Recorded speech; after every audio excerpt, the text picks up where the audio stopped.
Welcome to the Great American Collectibles Show. Heard Wednesdays at 6 p.m. Eastern on PSAcard.com and the PSA Facebook page. The Great American Collectibles Show is brought to you by PSA and the National Sports Collectors Convention. Tonight's headlines are brought to you by Sports Collectors Daily.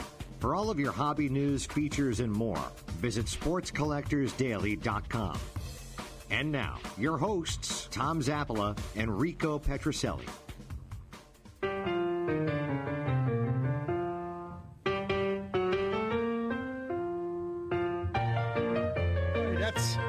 That song is really in my head now. I can't stop. I can't stop. Wait a minute. Before we get to Joe, I'm sorry. I don't control the volume of your headsets. Tommy's probably turning you up over there. All right, you got it? Where? No, it's still way loud. Hold on. I just dropped my How about truck. that? Rico is 4. Oh, that's 3. perfect. That's perfect. All right. Wait a second. All right. So before we get to Joe, before I read the headlines, so what? Here's the deal. Go ahead. Just listen to me, my rationale. All right. I want to hear this. Yeah, this is Right. If Porcello wins tonight, Porcello wins in Houston. Yeah. all right. They're up 3-1. They're up 3-1. When is their next game? Tomorrow. Yeah, 3 All games right. in a row. So what I'm saying is, Sale is scheduled to pitch tomorrow night. He won't pitch tomorrow night. Right. You don't pitch Sale tomorrow night. You go with Price. You go with Erod. You go with Erod's mother. I don't care who you go with. Then you bump, and then they got to travel back to Boston. They get another day off. You pitch Sale Game 6, and you have Eovaldi pitch Game 7, not Sale. What if they lose tonight? All bets are off. All bets are off. That's not an answer. You got to go with Sale tomorrow night. No. So you're saying if they lose, I don't think. I wouldn't pitch Sale in Game 5. who are you going to pitch tomorrow night? Circumstance. You're going to pitch Erod? Bullpen game. Who the hell cares? I know. Erod, Erod, I don't know. No, I don't know about that. He's not in the starting I would mode. take a shot. But anyway. Well, whatever. What the hell? All right, listen. Name of the show is The Great American Club. Hey, look, we got PSA hats. I know it. Why didn't you tell me I wouldn't have worn mine? No, I'm going to wear mine every show. Every show. I'm a hat guy. You want Guys, one? no, I don't. You're not a hat guy. I don't wear hats. Because I have a hat for you if you want one. No, I don't really wear hats. No. Nice some people PSA don't like them. shirt or something would be nice. Oh, we're going to get some swag. All right, listen. Today's headlines, and then we'll talk about our guests. Philly show is staying at the Expo Center, but in a larger hall. The Philly show is staying put at least for the rest of 2018. Show organizers say the triannual show's final event of 2018 will return to the Greater Philadelphia Expo Center November 30th to December 2nd. This time, however, it's going to be in a larger hall. Because obviously they opted to go a full renovation at the hotel, so the convention center is not going to be available for the upcoming show either. This time, the organizers say they have managed to secure a 75,000 square foot hall be at the Expo Center, allowing for space to hold 170 plus vendor booths. The larger size room also allows for expanded signing area with more seating and a full concession stand. The Expo Center is approximately 6 miles from the usual facility and actually served as the Phillies' home show several years ago. Show hours are Friday, November 30th from 2 to 8, Saturday, December 1st from 9 to 5, and Sunday, December 2nd from 9 to 3. Tickets are $8 or $18 for a weekend pass. We're passing that along on behalf of our good friend Joe Drellick. And for hobby news, features, and much more, visit sportscollectorsdaily.com. Okay, before we bring in Joe. That read. I know he did. All right, we have Joe T coming in. Joe Tomasulo. We love Joe. Yes. Joe gets it. Although he's a Yankee, What's he get? He's a Yankee freak. That's okay. Oh, it's all right. Hey. Okay, nothing wrong with that. All right, so we're going to bring Joe in, and then The Yankees are the Patriots of Major League Baseball. They were. We're going to bring in John Broggi from the National at 20 good, after. John, yeah. John wants to talk to us about the next 3 or 4 venues for the National, and then buckle up like we see every week because I don't know if he's all there. I don't know if Josh Evans is all there. You think he's all Really? there? Yeah, no, I think he's all. No, he's great. We love Josh. Josh is going to be on at 20 after. A little Are sports you stuff. all there? We're already 20 getting 20. questions about Rico's wardrobe here. Yeah, And how cold it is in the Rico, studio. let me tell you something. Go Rico, ahead. right after the show, Rico's going duck hunting. What the hell kind of an... It's not that cold, Rico. It's going to get a lot colder. 50 degrees out. You have this down vest. You have an overcoat on. There's something wrong with you. No, maybe I don't have a good circulation. Maybe the blood is starting to slow down. Thinning out. It's thin. Really? It wants to go to Florida. All right, here's our trivia question. Now, I've been taking abuse from you, especially about abuse. So you can go on the internet tonight, but if you go on the internet, you're gonna have to dig. You're gonna have to dig for this one. Here is tonight's fantastic prize. This is a souvenir. How about that? Sports Impressions Collector's Plate Series of one Denton Cy Young. What did you hit off, Cy, Rico? He had a decent curveball, but I didn't have trouble with it. Is this signed? No shot. But you win it anyways, and you're getting it for nothing, so I don't want to hear about it. So this is a nice. This was donated by our How good can he be? You never won a Cy Young Award. That's right. No, that's pretty good. That's true. All right, so you win this. Here's the question. Cyrus. You're going to have to dig. All of you, I repeat, all of you are going to have to dig. All right, let's hear it. Look, come on. It's so exciting. Connect the dots. Connect the dots. This guy was a very good hitter. Yeah.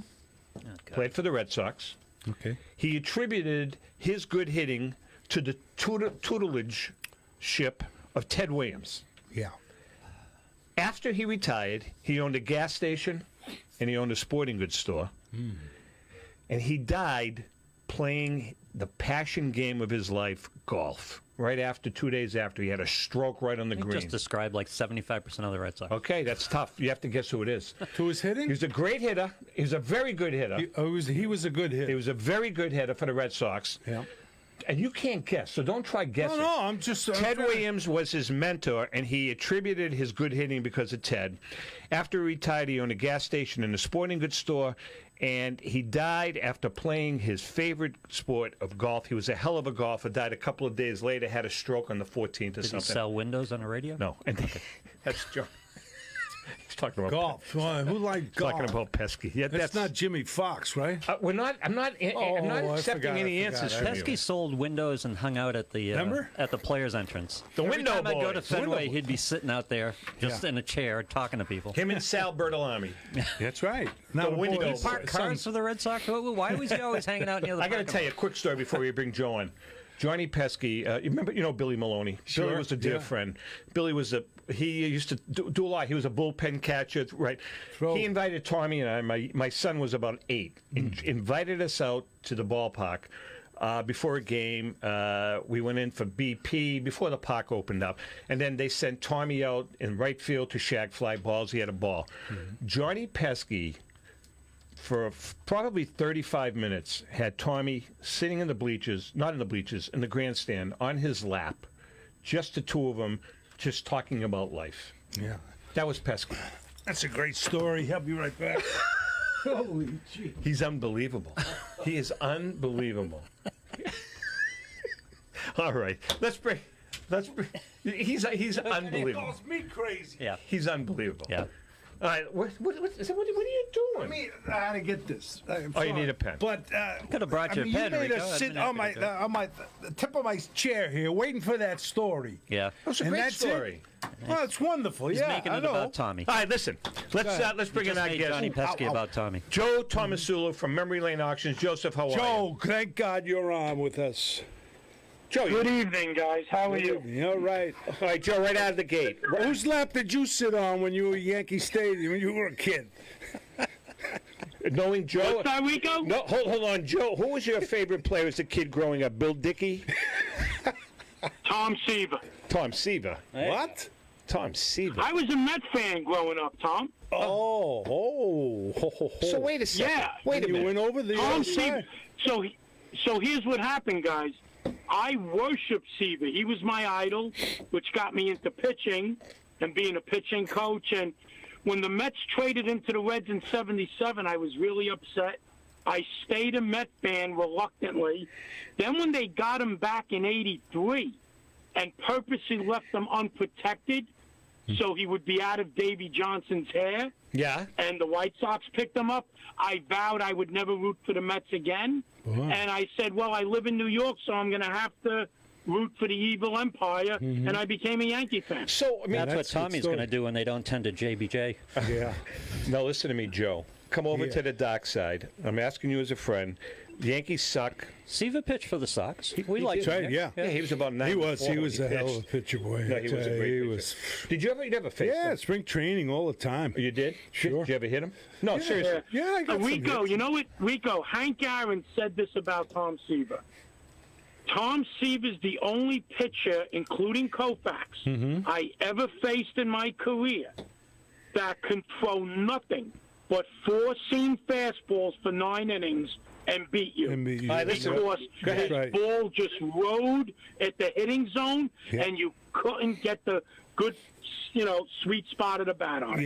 Yeah. No, he threw high 90s. All right, listen, we have a winner. See, Rick Gonzalez. really? Rick Gonzalez does his homework. He's a smart guy. Oh, yeah. Ricky Gonzalez comes up with the correct answer. Connect the dots. Great hitter, very good hitter.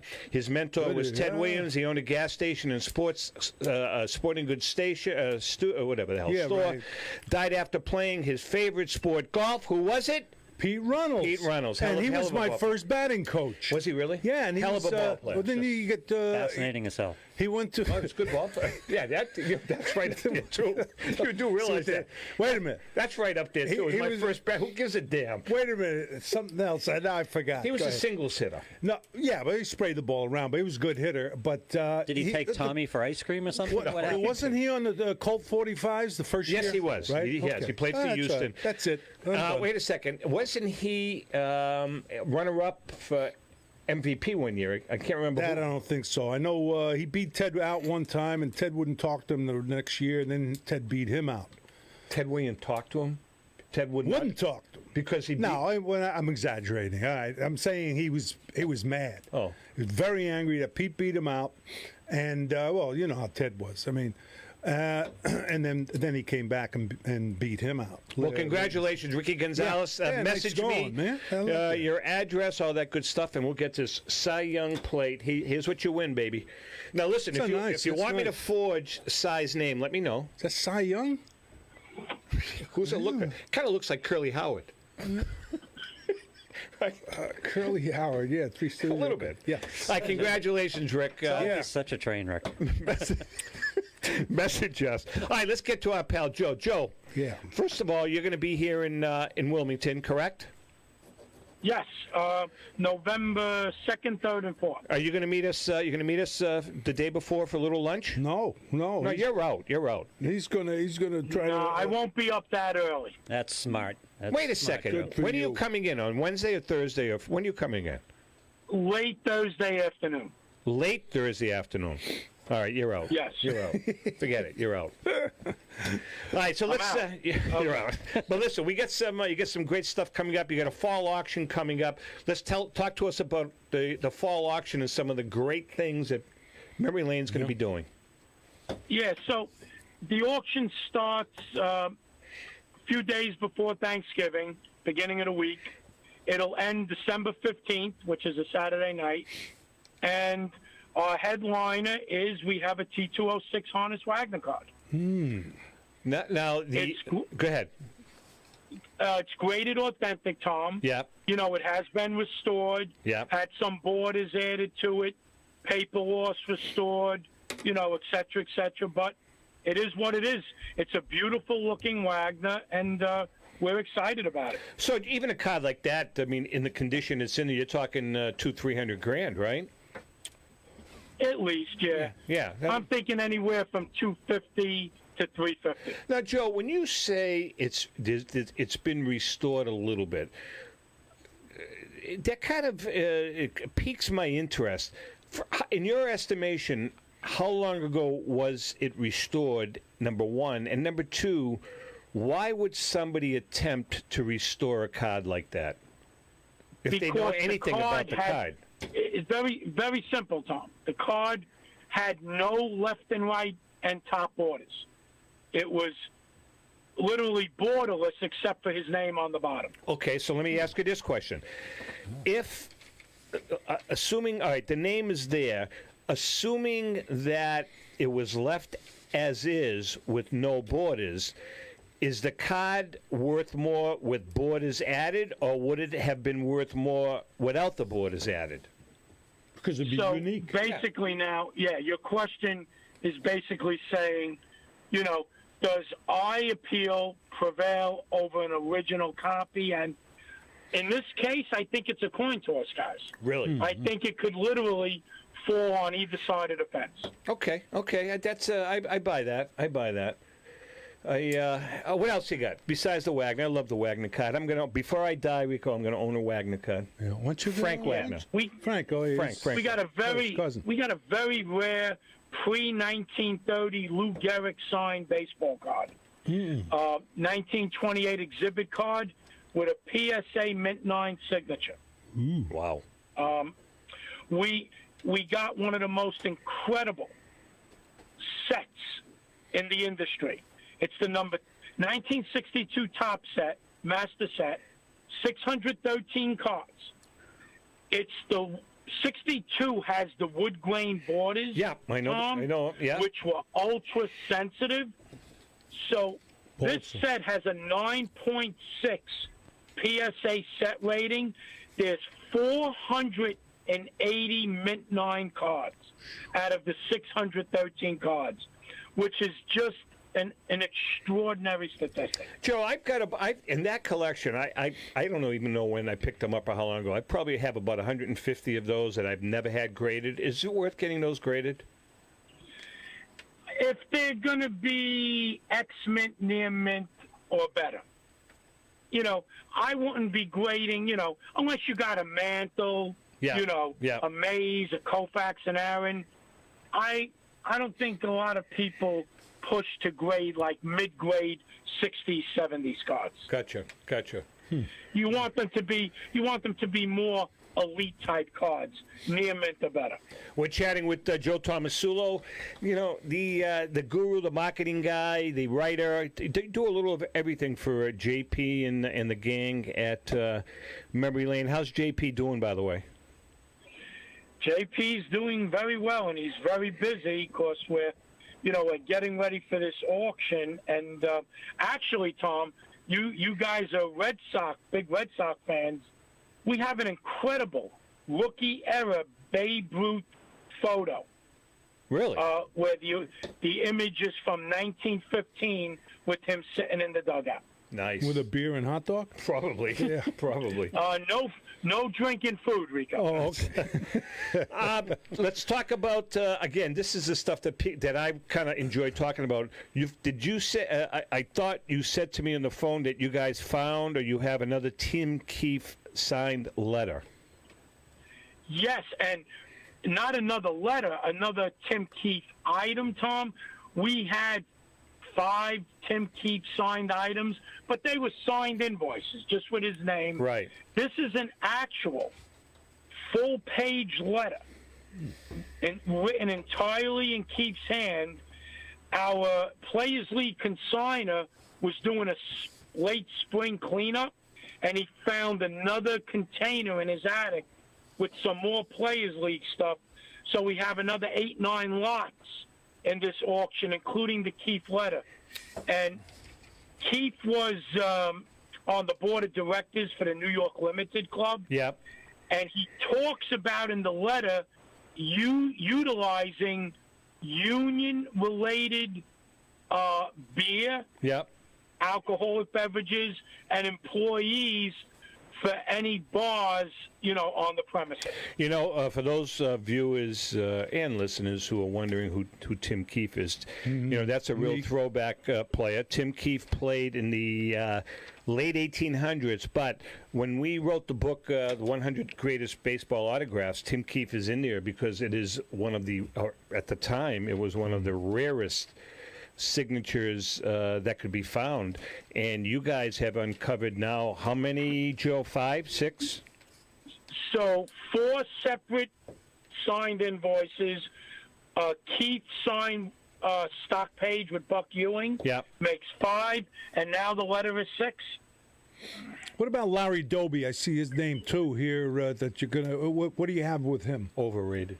Rico, this is an incredible find. So, a very nice gentleman by the name of Al Parker reached out to Dan, and he found in one of his attic trunks, his father was in the Navy, Ensign Pesic, and he found his father's old trunk with a hoard of Larry Doby-related stuff. Wow. So Nice. what happened was Doby was in the Navy during the war, and in 1944, Al Parker's dad was commissioned to build a naval African-American baseball team.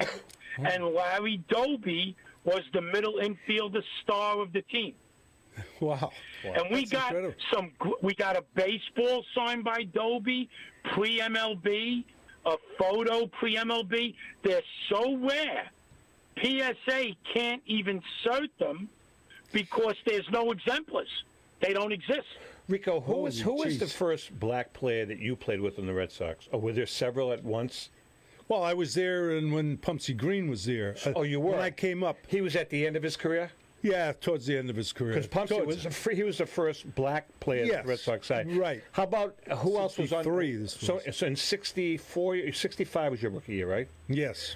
Who else? I came up in 63 for a cup September. of coffee. For a cup of coffee. No, I don't like coffee. I liked But who else was on? What other black players were on the team in 65? Were there quite a few at the time? George Scott, Joe Foy, Reggie Smith. Well, Okay. 65, 66. Right. Yeah. Then we got John Wyatt. So by that time, Oh yeah. There was no problem. That's why I say when I get asked a question about racism and all that stuff with the Yankees, I says I never saw it. I Right. mean, I don't know what happened. Was Italian players. I know.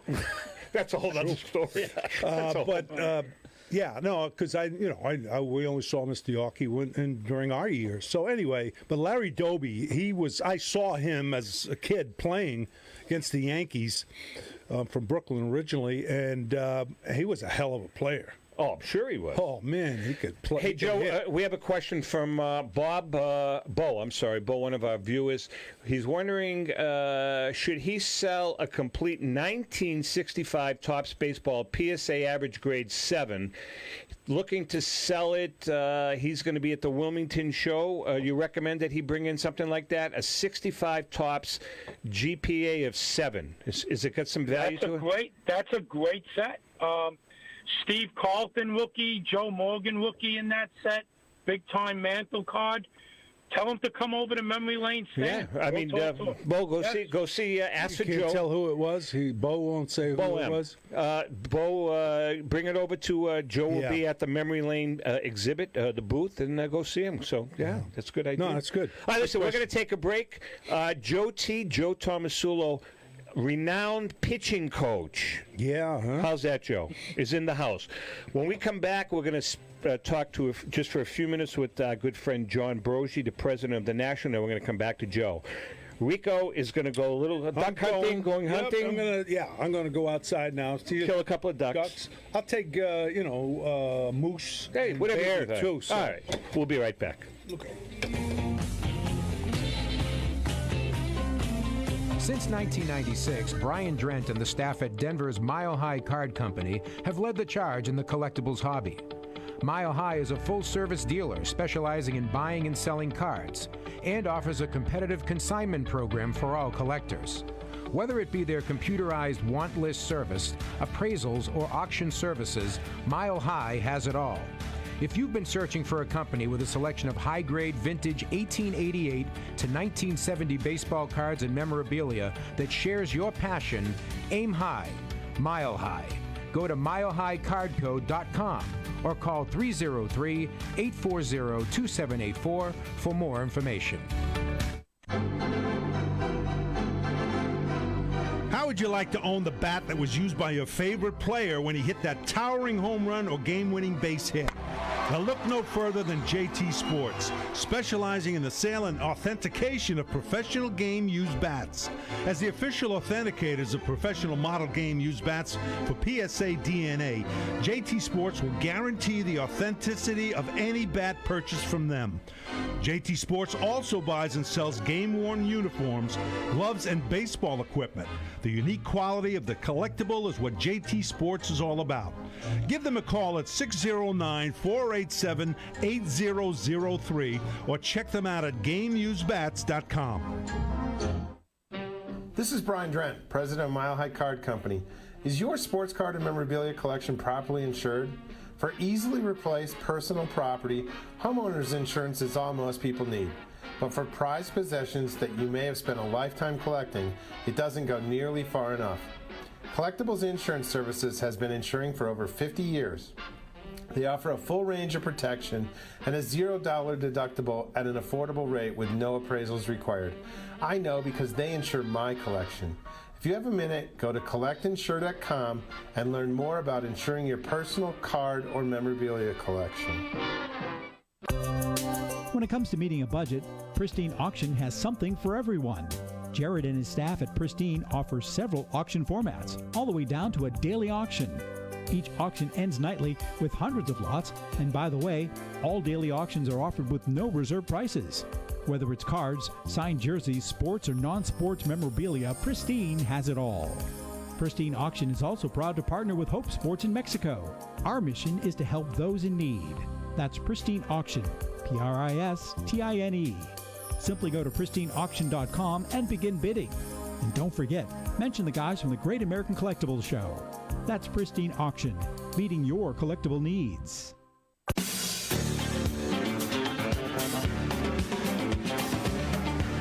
Okay, we are back. And Hey, I got two ducks. Two ducks and Donald Duck was in there. Evidently, I may have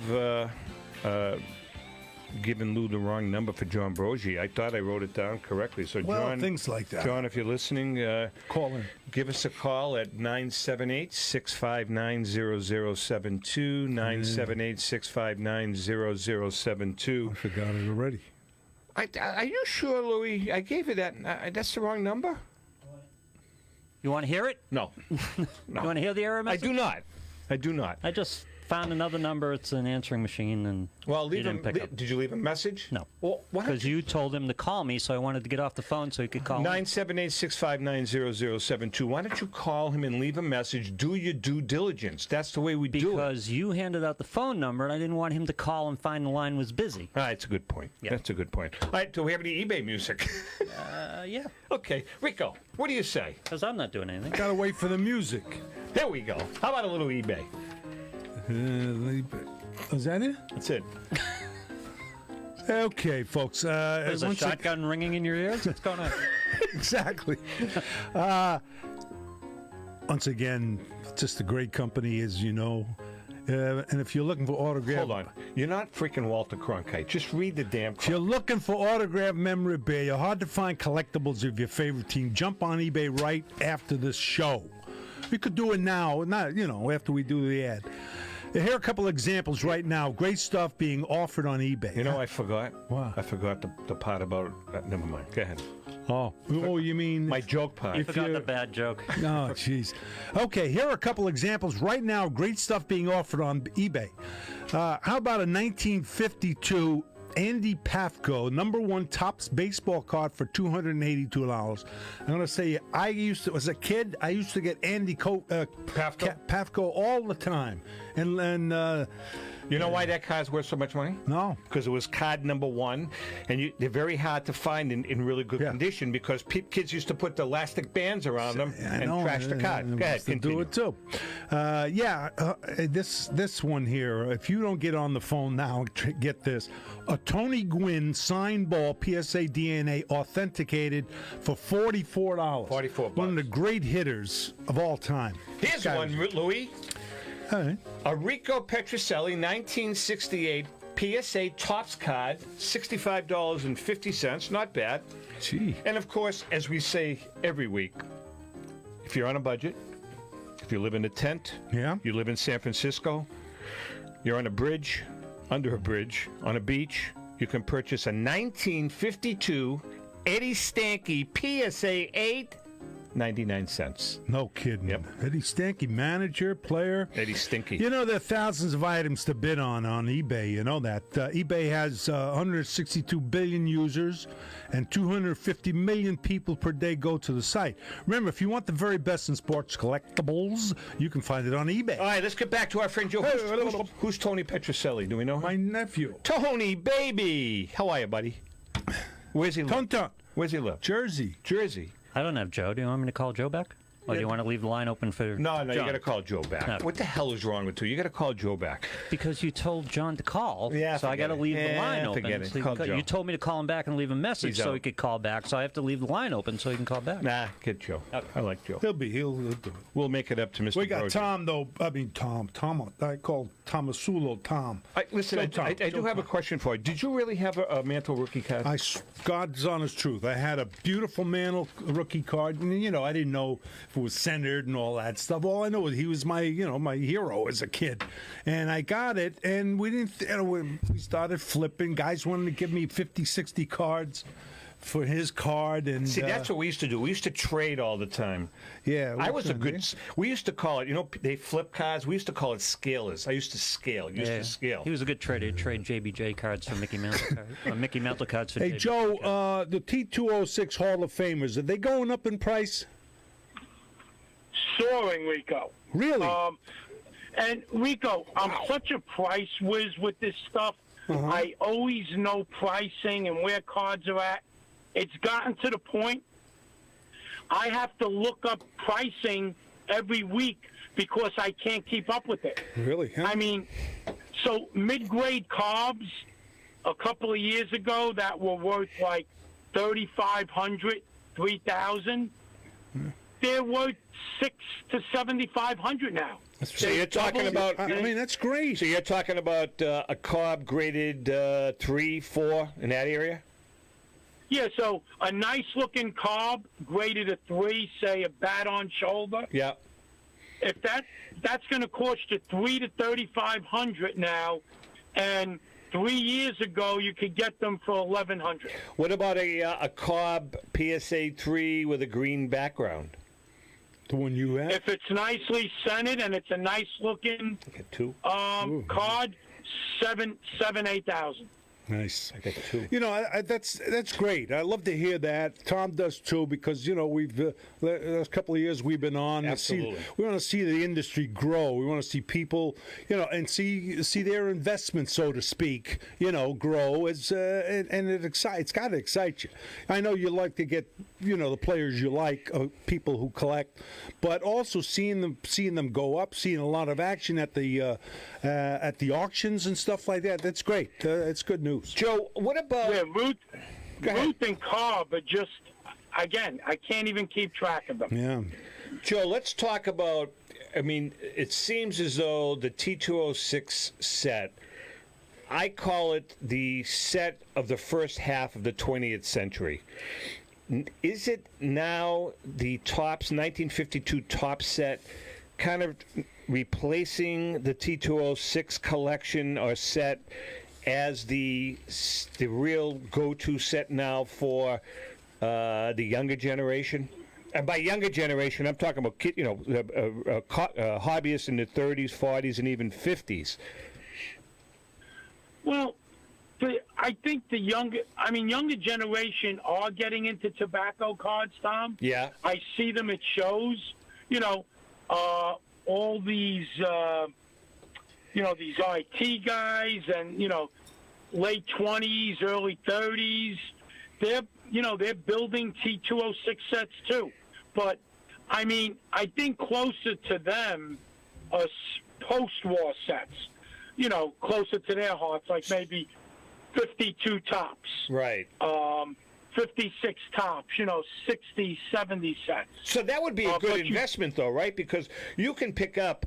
I mean, there are Topps Commons, that you can pick up for a song and a dance. So I mean, I know there's 407 cards in this set, but that would be kind of a neat set that people can take a run at. Correct? Right. I mean, until you get to having to buy the Eddie Matthews and the Mickey Mantle. And the Mantle, right? Those two cards. I got a question for you, Joe, and Tom too. Really, seriously, I was listening coming into a talk show, a sports talk show. They were talking about the demographics of baseball. And the demographics, I think the average age is like 53 years old. 50-something. The 20-year-olds are not only not following baseball as much, and they don't have the patience to watch a whole game. This is what they're talking about.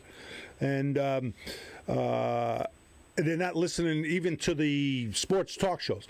Question is, do you think this industry will be affected Good question. down the road, or will, say, the 30 and up that you're talking about will continue?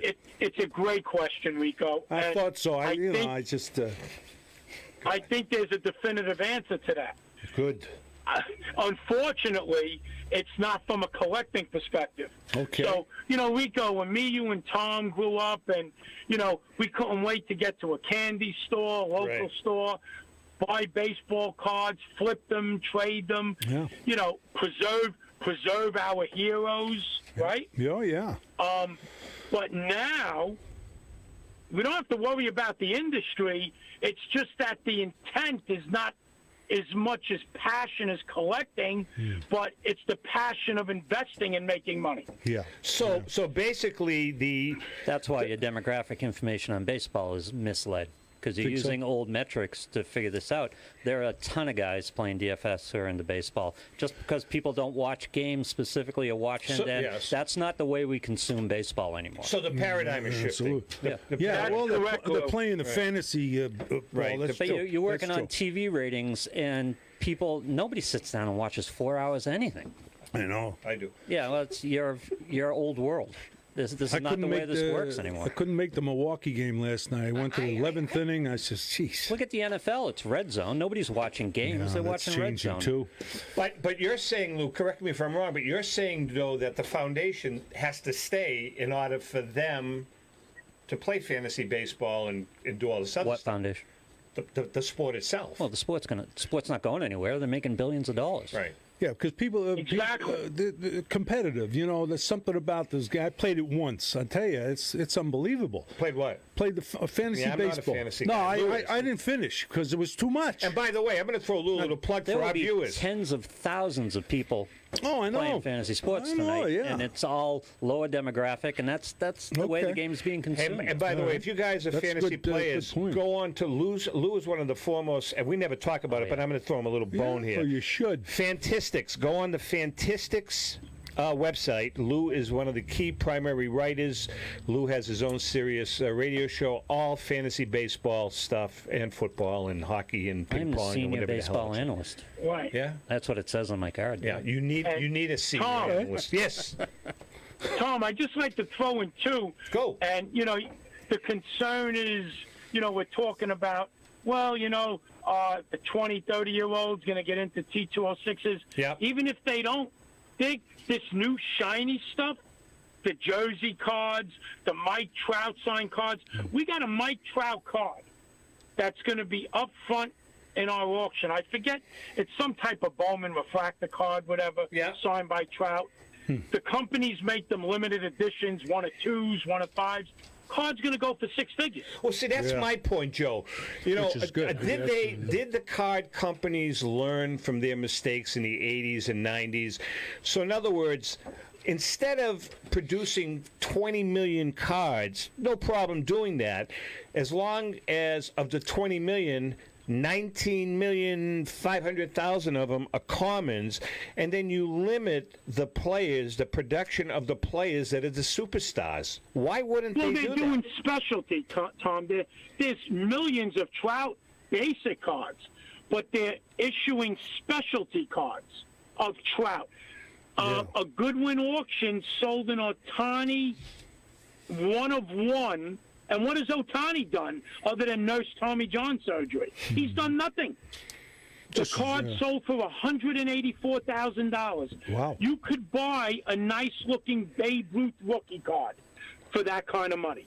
And How crazy is that? Going forward, your industry has to adapt, and I hate to relate it to the DFS model here, but you're already seeing it in terms of these select cards that go in the set. So people are buying packs looking for these rare cards. Right. People laden with vintage breaks. They're buying slots and packs to take a shot at hitting on a big card. Right. It's kind of a sweepstakes type of mentality, and I think that's the future of the industry here. Well, it could be. And it's very well. And Lou, it's working very well. Yeah, it really is. Yeah. Hey, Joe, if we can switch gears for a minute, I want to get you. I mean, and all kidding aside, I know that you're a pitching coach and you've worked with some really good ball players. What do you think of the new major league pitching philosophy that's starting to take root with,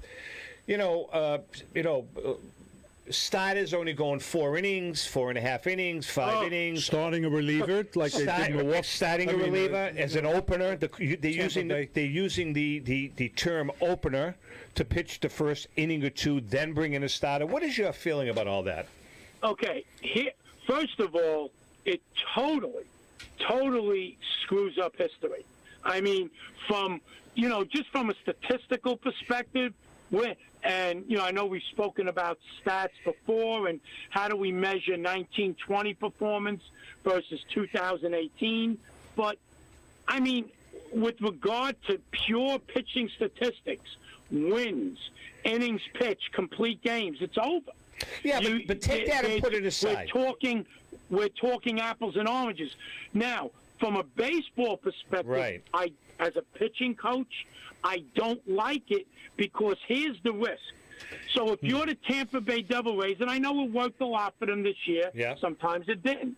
If you're going to go with a definitive 3 to 5 pitches in a game, think about the risk you're taking that one of those pitches doesn't crap out. Who's to say that out of 3 to 5 pitches, one guy doesn't come in and lay an egg and literally destroy an entire game? You can't do it during the season. There's no way you can do it during the season. Here's what to say this strategy is valid, because the new pitch count in Major League Baseball is third time through the order. Major League hitters are too good with each subsequent look at a pitcher. Just look at the league numbers over the last 4 years. First time through, second time. I get that, Lou, and it's 100% accurate. So you're agreeing with it. It's going to expand. Streak could never be broken. They go five innings. They go 5 innings to start it. You can't bring in all those relievers every game. Louis in favor. The opener is going to expand too, because what's going to happen is the opener is going to pitch an inning, maybe an inning and 2/3, hand it over to the quote-unquote starter. 2 times through the order, you get it to the bullpen in the 7th, which is manageable. Getting it to the bullpen in the 6th. Bullpens aren't that deep. So let me ask you this question, your opener. Who is your opener? Is your opener a middle reliever or is your opener your closer? You see what they did today in Milwaukee? Miley was the starter. He's a starting pitcher. The opener is he a pitched 7th for one or 8th. batter and they brought in relief pitchers. Yeah, the opener is a 7th or 8th inning guy. And what you do is you make it difficult on the opposing manager because you cross your pitchers. You have a starter who's a left-hander, your opener is a right-hander. How do you set your lineup? So, but what happens? Okay, but hold on. By the way, keep in mind, the most productive inning in Major League Baseball over the last 4 years has been the first inning. All right, so you have to then, if that's the philosophy, then you have to have several middle relief guys that can go 3-4 innings, right? No, you don't. Unless they expanded. No, that's the whole point. Well, hold on. That's the whole point, to eliminate that. Let's use a Joe Kelly. If you bring a Joe Kelly in as an opener, he's a great opener. He'd be a great opener. He's only going to pitch 1 inning, as opposed to the typical 3 or 4 that he can pitch. Right. So now you bring in your starter. Right. Your starter craps out after 2 innings. Well, listen, if your starter craps out after 2 innings, you've got problems anyway. Nothing's going to solve that, whether he starts in the first or starts in the second. Joe, what do you think? I think in a perfect world it makes sense. Here's the big issue. And Lou, help me out here real quick. Sure. Is it 10 pitches or 11 typically on an MLB roster? 25 roster? Yeah, 12. They're running 11. They're running 12 now a lot because of the specialists, and they want a lefty to come in and get 1 batter, so they're running 12 a lot. Right. So here's the issue, okay? Over the course of 162 games, if you're going to use this strategy, I think it's going to eventually crap out, and I'll tell you why. because I think the innings log by all these middle relievers, they're going to wind up throwing 2-3 times 2 innings every week. Now, for a month or two, maybe that'll last. Over the course of 6.5 months, I don't know if the constant 100% pitch effort, 2-3 times a week by all these pitches, is going to be able to hold up over a season. First of all, I don't think they will. First of all, we're not going to be... Because what's getting lost in the shuffle, Lou, is, and again, only Tampa, only a couple of teams have tried it so far with some fairly decent success, but over the course of time, I don't know if a pitcher's arm is built, and it's happened to Dylan Betances, is built to throw 95 to 100 miles an hour at 100% effort 2, 3, 4 times a week. I kind of and if you're going to Plus use the warming this up in the bullpen. No, wait a second. First of all, you're not going to do this for 162 You can't, games. Your no. number 1 and number 2 starters across baseball are going to go more traditionally. This is going to be a 4 I and thought 5 you were starter. talking about No. going full tilt. No. This is 4th and 5th starters for most teams, especially in the middle of the season when they start to get battered and they're into their AAA rotation at that point. On some cheap teams or weak rotations or battered rotations, they might do a number 3. Your 1s and 2s are going to start more traditionally. But as far as workload, whether that guy's pitching the 6th inning, which you're going to need with 3 and 4 and 5 starters most of the time, he's pitching the 1st. The workload doesn't change.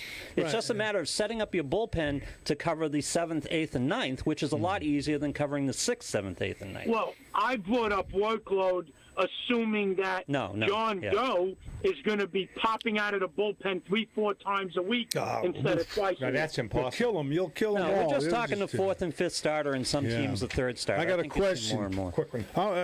A quick one? Yep. I mean, should I ask it take a fast? break. Oh, okay. I wanted to ask you about the photo market, if it's really taken off now, because Tom and I have a photo we took at the... I just saw that today. Yeah, and we want to see how much it's worth. Do I look good?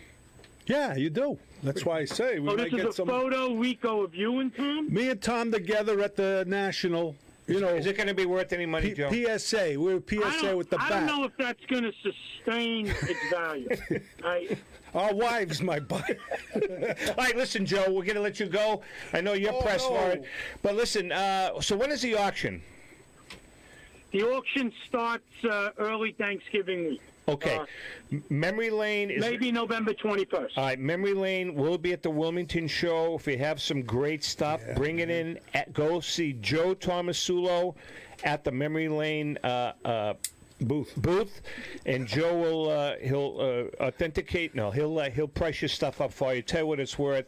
And Memory Lane does a phenomenal job. And Joe, we're looking forward to seeing you there. Yes, Joe. Yep.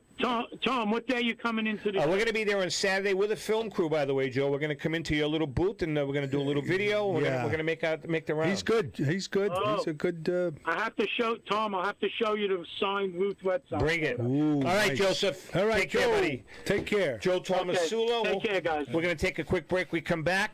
Buckle in, baby. Buckle in. Josh Evans is coming on Ta-da! My nephew, Tony. Tony P.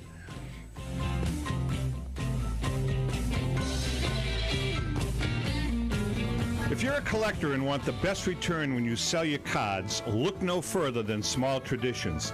As a matter of fact, select up to 100 of your best raw cards for submission to PSA, and they will pay you for all the expensive shipping, insurance, and even the grading fees all up front.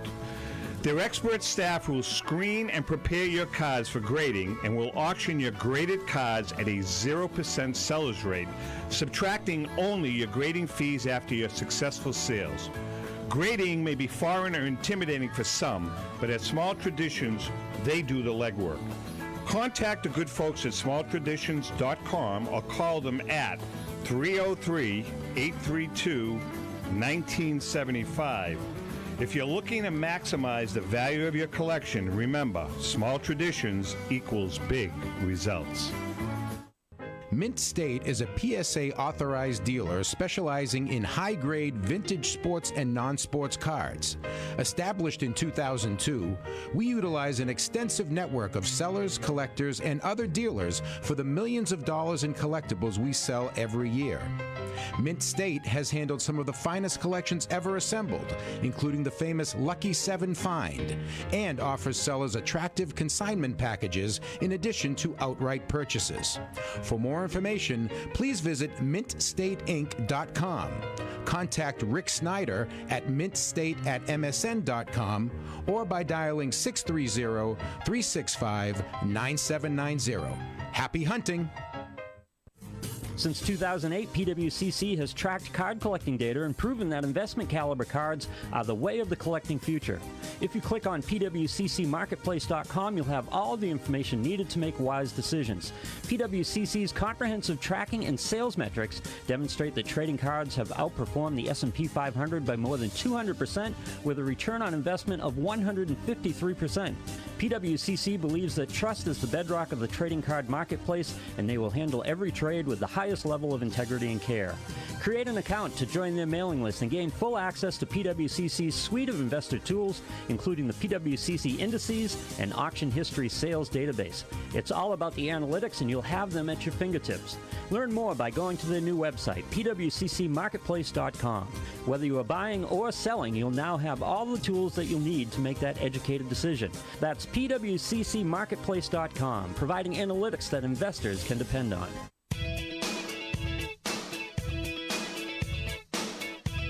Okay, we are back. Buckle in, baby. Buckle in. Buckle in for safety. On the phone with us right now is His Highness. We'll call him His Highness. Well. His Hiney. Josh Evans, it's time for talking a little sports stuff with Josh Evans. How's Josh feeling? That's what I want. Mr. Evans, how are you tonight? Better. I'm very better. I had a blood transfusion and a colonoscopy, so I'm all cleaned out, ready to go. Wow. Hold on. That's more than we needed to know. Did you have them both at the same time? I do all my stuff simultaneously. I was actually knitting a sweater and defrosting the refrigerator. All right, so listen. Simultaneously. Here's the deal. We went to some bookies in the north end of Boston. Okay, I've been there. I know, and we have some.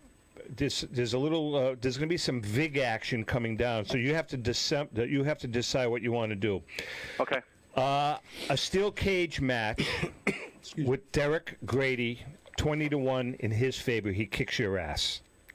Well, if it's a physical fight, I'm out. I mean, I've had a kidney transplant, 2 cancers, and my gallbladder removed. All minor stuff. Shot. All minor stuff. But when it comes to knowledge, understanding the hobby, it's pretty much everything of value. I'm. Well, you happy the way Josh? You happy the way the industry's going? It's interesting. Yes, of course. I mean, it's a patchwork quilt. There's things that are positive. There's things that are negative. I mean, the growth of the industry is just off the charts. I mean, it's an amazing thing.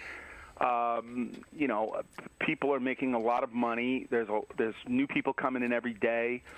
It's very easy to sell the product.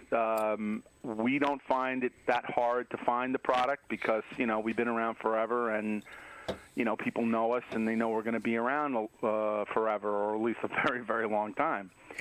There's always things you would like to see better. And, I don't want to harp on the negatives, but, there's always things you want to improve. I look at myself the same way in my firm. So let me ask you this question, Rico. We were talking, and this has been kind of a hot topic up on the Boston radio market with EEI and Sports Hub. The demographic for TV viewing, for baseball viewing, is up. The average age is about 54. Rico. Yeah, 54, 54, something like that. Is this going to hurt the hobby eventually, Josh? You think? Well, I don't think that. I've looked at the millennials, and I see that they do collect. It's very important that the hobby continue to evolve and go into the products that people are going to want to buy. But I think people will always collect, and I think this has gone beyond collecting. I think it's an investment, and I think that young guys, young women, hopefully, they see this as something not just to put something on a shelf, but they see it as literally an investment. And that's a difficult thing to embrace, because I never want it to be a pure investment, because things go up, things go down. I still say you buy what you like or you love, and then if it goes down, you still have something you really like. And versus if you buy shares of AT&T or whatever, if it goes down, you got nothing. Josh, does the industry have a demographics research team to go out there? That's a good question. Yeah, to the shows, to the national, any card show, that might be available. Or even with your expertise and the amount of years you've been in, what do you see? Well, I mean, your demographics would have to be nationwide, or at least it has to start somewhere. What's your thoughts on that? Well, we're a national firm, and I've watched it, evolve over the last 40 years, and I see a lot of changes. I think the things people are the most sensitive about is, they don't see enough young people. Well, that is also a function of dollars. The young people, they start out interested in cards, interested in collectibles.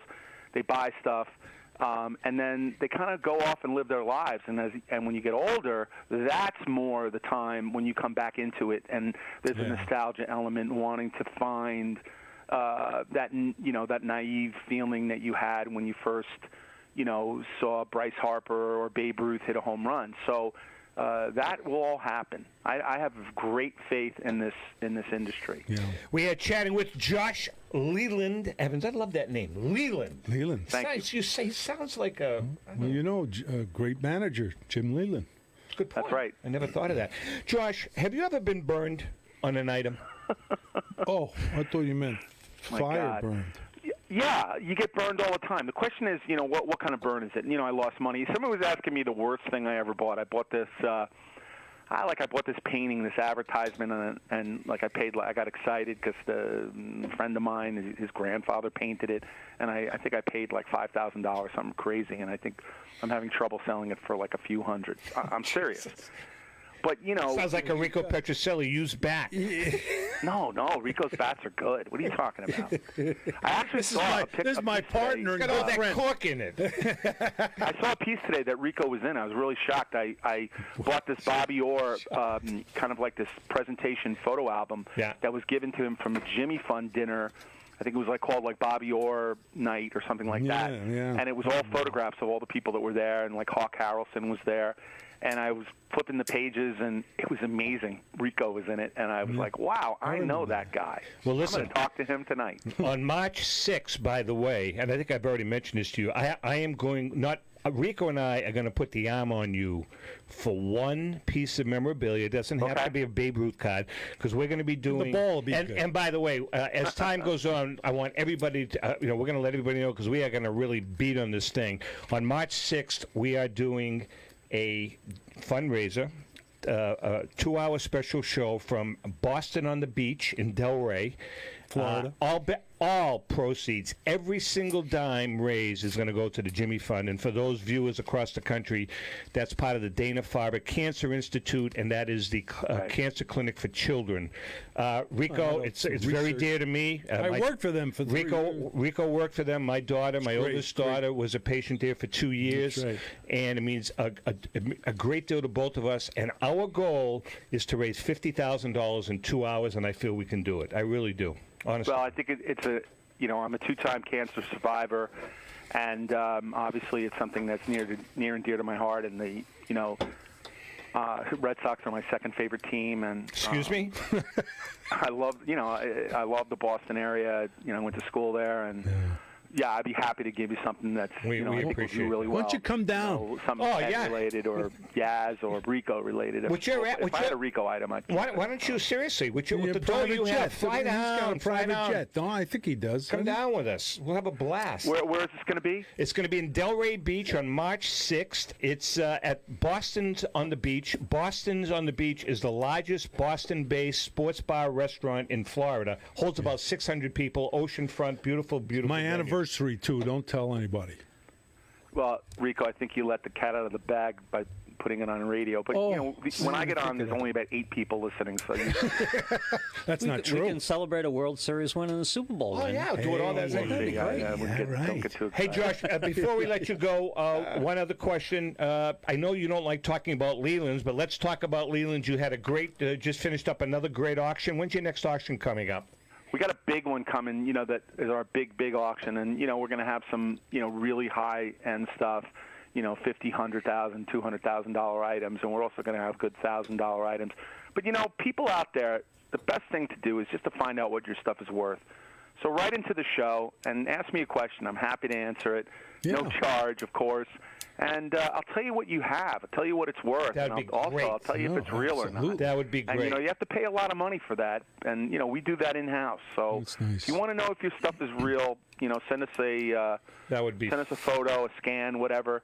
Where can they send it to at the show? What you can do, everybody knows, you can message me or Rico on the Great American Collectibles show, and then I'll give you my private number, and you can just message me, and I'll get it. Why don't you give it out now? No, why don't you bite me? And I'm going to get it to Josh, all right? I will get it to you. Listen. All right. They can just email me directly as well, josh@lelands.com. Oh, beautiful. And I'll talk about it on the air. That'd be great. We'll see what we got. And we're going to see you. We're going to see you in Wilmington, and we're going to come in. We're going to come in with a. You can spend 2 hours with me. I'll buy you a freaking hot dog. 2 hours in that place, in that dump. That's a good point. Very good. Hey, I'm glad you're feeling better. You sound great. Yeah, you do sound much better. Last week, I swear to God, last week I thought you were checking out. You're good, baby. You're good. No, he's not. He's going to be a long time. When I get a cold, it's like most people, it's like having a stroke. It's really bad because, everything I've been through health-wise, I have to take immunity, suppressants, and it's like it doesn't go away. Yeah. So it's been 3 weeks, but I'm okay. Listen, one last thing. Bookies have a kosher hot dog eating contest between you and Derek. 3-2 in your favor, baby. Right. Just Just put us in a. Just put us on the air together. That's what I want. God no. God no. Right. All right, Josh, we love you. Take care, Josh. Take care, Josh Evans. Josh Leland Evans from Lelands. My nephew Tony and my niece Joanne, you sweetheart. Red Sox. I hope you'll watch the show. Listen, Porcello tonight. Yankee fans, Joe Marino. Do not predict. I know it. Fonio, all of you Yankee Philly fans. Jinx us, you're never right. Come over to the dark side. What do you mean the dark side? The light. Oh, that's the light of the world, the Red Sox. With that being said, Rico, good luck tonight in the game. Thanks Hope you a lot. do well. Thank you very much. I'll see you. I'm not going to see you Friday. I'm heading to Florida. And to our listening audience, again, thank you guys for all your support. We love you guys. Absolutely. And remember, happy collecting.